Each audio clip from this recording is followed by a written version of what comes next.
Il y a une vérité sur l'amour, que j'aurais aimé entendre bien plus tôt. Si je l'avais su, j'aurais évité beaucoup d'erreurs, beaucoup de douleurs et je suis sûre que toi aussi, ça peut te parler. Cette leçon sur l'amour que j'aurais aimé apprendre beaucoup plus tôt dans ma vie, l'amour, c'est l'une des plus belles choses qui puissent exister. C'est vraiment la chose la plus merveilleuse qui puisse arriver à un être humain. Les gens qui sont vraiment amoureux, qui sont dans une, relation, amoureuse épanouie, ces gens-là sont bien dans leur peau, bien dans leur esprit. L'amour, ça soigne, l'amour, ça élève. L'amour, ça transforme. Mais voilà le problème, l'école, là où on passe des années de notre vie, ne nous a jamais enseigné comment aimer. Nos parents, pour beaucoup, c'était tabou. Ils nous ont caché des vérités essentielles et le pire, c'est que ces vérités, eux-mêmes ne les connaissaient pas vraiment. Et dans la suite, je vais te partager cette vérité que j'ai découverte bien trop tard, mais qui pourrait tout changer pour toi maintenant. Reste bien jusqu'à la fin, parce que ce que je vais te dire peut transformer ta vision de l'amour à jamais. L'expérience, ils auraient pu nous épargner de beaucoup de peines de cœur. Dans cette vidéo, aujourd'hui, je vais donc voir avec toi cette vérité sur l'amour qu'on apprend trop tard dans la vie. Et si tu comprends vraiment cette vérité que tu incarnes vraiment, c'est cette réalité-là, en toi, je pense, que tu auras accumulé une grosse sagesse d'interrelation. Mais avant d'entamer cette vidéo, si tu n'es pas encore abonné, c'est le moment de le faire. Alors la première leçon que j'aurais tellement aimé apprendre plus tôt dans ma vie lorsque j'étais plus jeune, et aujourd'hui je remercie la vie de connaître cette leçon, aujourd'hui, et vraiment de l'incarner dans mon quotidien, c'est que si tu dois choisir entre une personne et tes rêves et tes projets, alors choisis tes projets, parce que le problème, c'est quoi? C'est que je connais déjà, et même moi, j'ai été, dans cette situation qui sont, dans des, relations, on va dire, toxiques parce qui ne les aident pas à grandir, à devenir, cette meilleure version. Du coup, parce que ces gens-là bossent beaucoup, sur, leur projet, cette partenaire va te dire: «Au final, faut que tu arrêtes de travailler, tu passes beaucoup trop de, temps sur tes projets. Je veux que tu passes du temps avec moi lorsque tu fais» ça, c'est l'une des plus grosses erreurs que tu vas faire de ta vie. Tu sais pourquoi? Parce qu'en fait, lorsque tu sacrifies tes rêves pour une personne, c'est que toute ta vie tourne autour de, cette personne. Maintenant, je pense à celle qui a quitté sa ville, qui allait s'installer dans une autre ville à cause de son copain, parce qu'elle voulait avoir une relation avec lui. Du coup, elle a quitté son boulot, elle a quitté ses projets, elle a abandonné toute sa famille pour aller avec ce mec. C'est beau, l'amour, c'est magnifique, mais le problème, c'est quoi? C'est que si ce mec-là te quitte au final et que cette, relation est irrécupérable, tu auras perdu 2 choses. Tu auras perdu non, seulement tes projets, et tu auras perdu aussi cette personne. Par contre, à l'inverse, si tu dois choisir entre une personne et tes projets, lorsque tu choisis tes projets, tu vas peut-être, perdre cette personne, ça va peut-être te faire du mal, mais le truc c'est que, lorsque tu réussis, tu ouvres l'opportunité de rencontrer encore d'autres personnes qui seront là pour, toi, qui vont te soutenir encore. Tu n'auras pas sacrifié ce qui fait sens pour toi, juste pour pouvoir être avec quelqu'un d'autre. Et la deuxième leçon que beaucoup de gens apprennent beaucoup, trop tard dans la vie à propos des, relations, à propos de l'amour, c'est que, si tu n'es pas prêt à être toi-même avec, ton ou ta partenaire dans cette relation, alors cette relation n'est pas faite pour toi. Donc si tu ne peux pas être toi dans la relation, cette relation n'est pas faite pour toi, même si ça te semble beau, même si ça te semble magnifique, même si tu penses que cette personne, c'est la personne parfaite, crois-moi, cette personne n'est pas faite pour toi.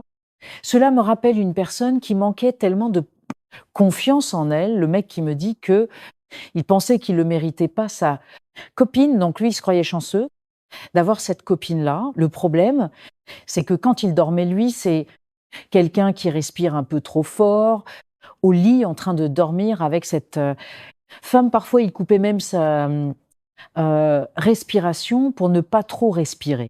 Fort parce que ses amis lui avaient mis, ce traumatisme dans la tête comme quoi, il respire comme un aspirateur. Lui, il, avait peur de ça parce qu'il se disait que si la fille découvre qu'il respire, comme ça, elle va plus du tout avoir, envie de dormir avec lui ou même elle va, le quitter finalement. Donc lui, il vivait avec cette peur au quotidien. Il était dans le même lit que la fille, il pouvait même pas respirer correctement et tu t'imagines une musique, être avec toi, c'est beau parce qu'il y a l'intention, il y a l'émotion. Toi, tu te crois chanceux, mais lorsque tu donnes ta confiance à 100% à cette personne, qu'est-ce qui te garantit que cette personne, lorsqu'elle n'aura plus du tout ce qu'elle recherche chez toi, qu'est-ce qui te garantit qu'elle va pas te trahir, toi aussi, pour aller avec quelqu'un d'autre? La confiance n'exclut pas la méfiance. Si une personne a pu trahir, briser le cœur de quelqu'un pour se mettre avec toi, crois-toi chanceux, ça tu as le droit, mais ne fais pas confiance à 100% à cette personne. Ne te repose pas sur tes deux oreilles avec cette personne, c'est pas possible. Il y a une petite histoire par rapport à ça. Dans un village, un monsieur, il est venu dans un village, il voulait sortir avec une fille qu'il a vue, qui était magnifique, mais vu que le monsieur, il était riche, il avait beaucoup d'argent, ainsi de suite, la fille, elle était en couple normalement. Finalement, elle a quitté son copain pour se mettre avec le monsieur, uniquement parce que le monsieur a de l'argent, alors qu'elle avait passé plus de 50 relations avec son copain, mais juste à cause de l'argent d'un gars qui venait sur un cheval, qui avait absolument tout, elle a quitté son copain pour partir avec lui. Il y a une dame dans le village qui a donné un conseil à ce monsieur riche, mais qu'il n'a pas écouté. Elle lui a dit: «Ne fais pas confiance à cette femme qui a trahi quelqu'un pour se mettre avec toi, parce qu'absolument rien ne te garantit qu'elle va pas te faire la même chose un jour.» Et tu sais, ça n'a pas duré. Au bout de 2 ans, ce monsieur était fauché, il avait complètement tout perdu. Et là, cette femme n'a pas encore hésité à partir avec quelqu'un d'autre, de plus riche que ce monsieur qui est devenu fauché. Donc c'est pourquoi on dit, il faut choisir avec attention la femme de ta vie, parce que si une personne n'a pas été là pendant que tu cherchais son argent, cette personne n'aura aucun mal à te dépouiller. Et quand tu n'auras absolument rien, elle t'abandonnera, c'est sûr et certain. Il y a des chances en tout cas et elle partira, avec quelqu'un d'autre.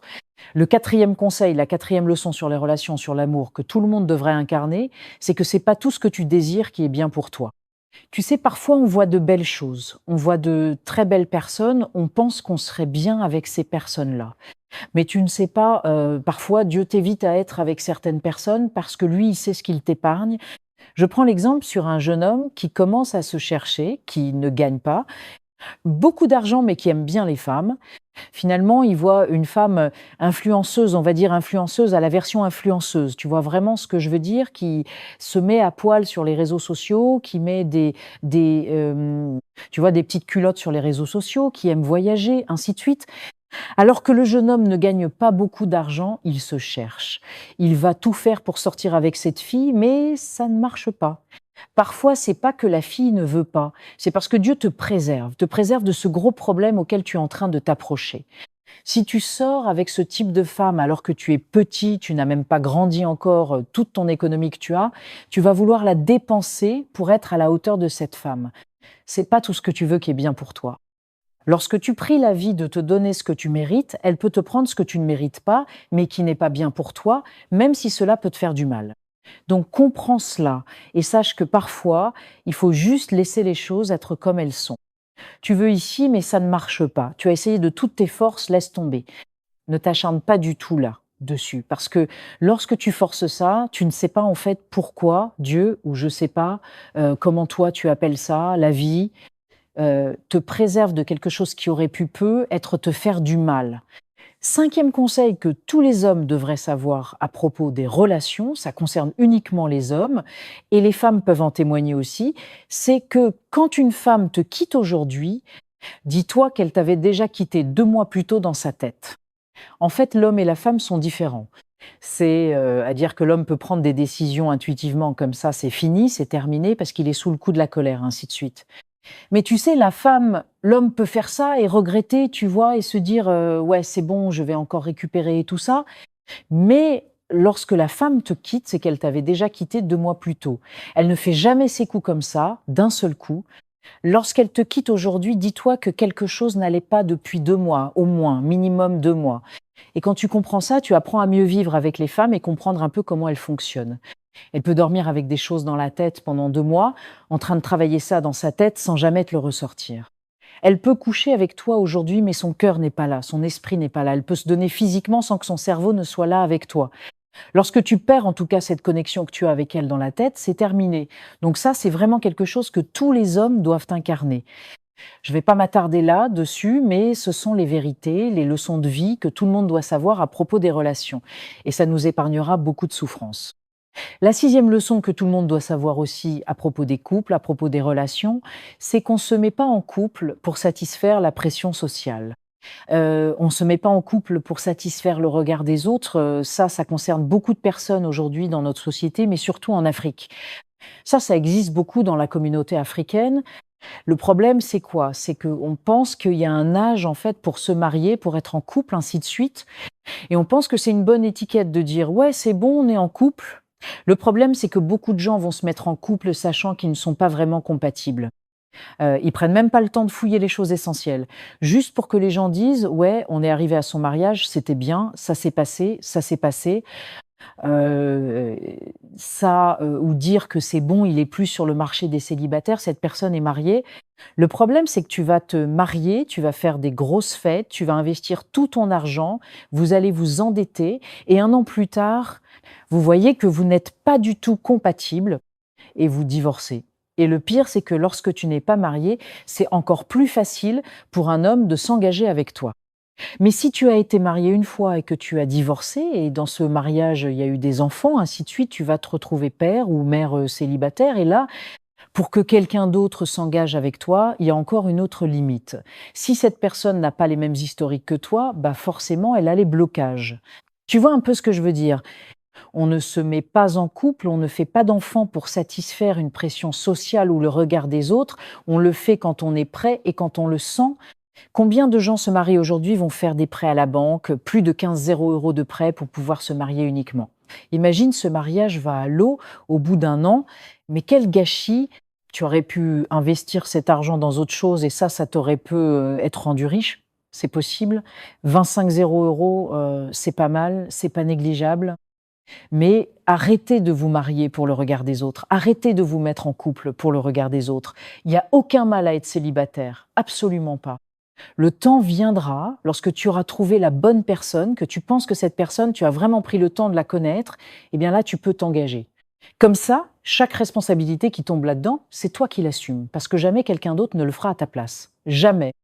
Et la 7e et dernière leçon que je voulais te partager dans cette vidéo sur l'amour que tout le monde devrait incarner dans sa tête, c'est que tu ne peux pas forcer une personne à t'aimer.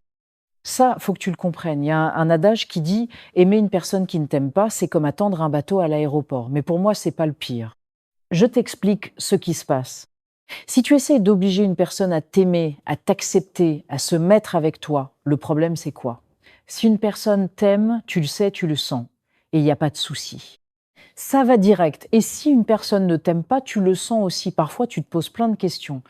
Imaginons, moi je n'aime pas les pâtes, c'est un exemple, j'adore les pâtes sinon, mais imaginons que je n'aime pas les pâtes. Toi, tu n'as que des pâtes. Le problème, c'est que tu me proposes des pâtes, je te dis: «Non, je ne veux pas de pâtes» et tu me proposes encore plus de pâtes. «Allez, tiens, plus de pâtes». Je te dis encore non. «Tiens, plus de pâtes», je te dis encore non. Qu'est-ce qui se passe? C'est que plus tu m'en donnes, plus ça me dégoûte. Donc cela nous enseigne quoi? Ce n'est pas en donnant plus d'amour à une personne qui ne voit pas déjà le peu que tu lui donnes que la personne changera d'avis à propos de toi. Tu ne peux pas forcer une personne à t'aimer. Tu as le droit d'aimer une personne, de ressentir des sentiments pour une personne. Mais lorsque tu verras que ce sentiment n'est pas réciproque, respecte-toi et laisse la personne tranquille. Et parfois, bizarrement, on est plutôt attiré par des gens qui ne sont pas attirés par nous. Lorsque tu montres à cette personne que tu laisses tomber, que tu passes à autre chose, il se peut qu'elle se remette en question. Et là, elle va commencer à t'observer autrement. Elle pensait que tu n'avais que des pâtes. Finalement, elle va voir que tu n'as pas que des pâtes. Tu as aussi autre chose, tu as aussi du riz, tu as aussi plein de choses. Tu comprends un peu la métaphore. Plus tu es proche des gens, moins on voit ta valeur, moins on voit ce que tu peux apporter. La meilleure façon de faire comprendre à une personne que tu l'aimes, c'est de la laisser tranquille. Et c'est uniquement comme ça que tu peux changer cette personne à peu et de vouloir quelque chose avec toi. Mais c'est jamais en forçant, jamais. Voici les 7 leçons sur l'amour que tout le monde devrait savoir plus tôt dans la vie. Et malheureusement, on n'apprend que trop tard, que par l'expérience. J'espère que cette vidéo t'a plu. Si c'est le cas, n'hésite pas à t'abonner, à liker et à partager à d'autres personnes.